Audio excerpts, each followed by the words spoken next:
Welcome to Impact Factor, your intermittent dose of commentary on a new medical study. I'm Dr. F. Perry Wilson. I want you to think about the first calorie you consumed yesterday. Mine was probably the sugar in my coffee around 6 a.m.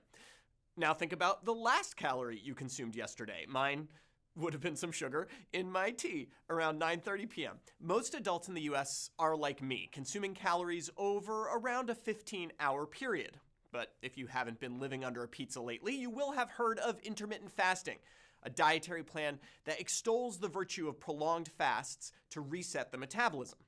The details on any individual plan vary, but the central idea revolves around time-restricted eating, TRE, limiting caloric consumption to specific hours on the clock. And now, thanks to this paper appearing in Cell Metabolism, we have some evidence that a relatively modest time-restricted eating plan can significantly improve blood parameters among individuals with the metabolic syndrome. This is a small but nicely done study. 19 individuals with metabolic syndrome who had a daily eating interval of about 15 hours were followed for 3 months, during which they were asked to restrict their eating to a 10-hour window. Think 8 a.m. to 6 p.m. Other than that, there were no particular requirements. Participants could eat whatever they wanted, however much they wanted, provided it was in that time frame. By and large, this was a compliant bunch, reducing their eating window to just over 10 hours. Detailed dietary profiling found that they weren't skipping meals, but compressing them, eating breakfast a bit later and dinner a bit earlier.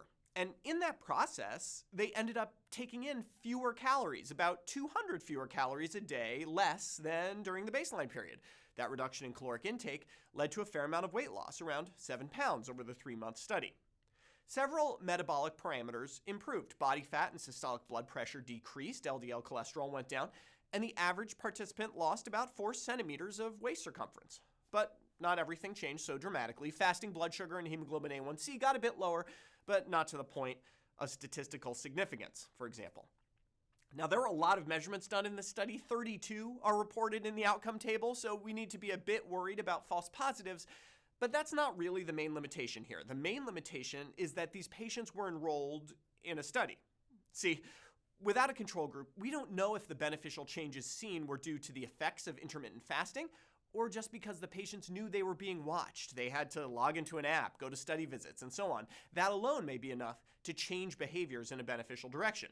In other words, we don't have great support here for particularly large, unique effects of intermittent fasting compared to other diets that lead to calorie restriction. And this leads to one of my central theories of diet studies. Any diet that makes it harder to eat, whether you're limiting certain types of foods or certain times of day, is probably good for you. One of the central drivers of the obesity epidemic is our ad libitum access to food. We often see promising results like this when you simply limit that free access. What I like about time-restricted eating is it's pretty easy to explain. Eat inside these hours, don't eat outside of these hours. That's a bit easier than explaining how, for example, ketosis works. But in the end, the key to any diet plan is adherence. Researchers contacted these participants 3 months after the study ended. At that point, only 5 were still adherent to the calorie window. Future studies examining novel dietary interventions would do well to prove that participants not only understand the diet, but can stick with it. For Medscape, I'm Perry Wilson.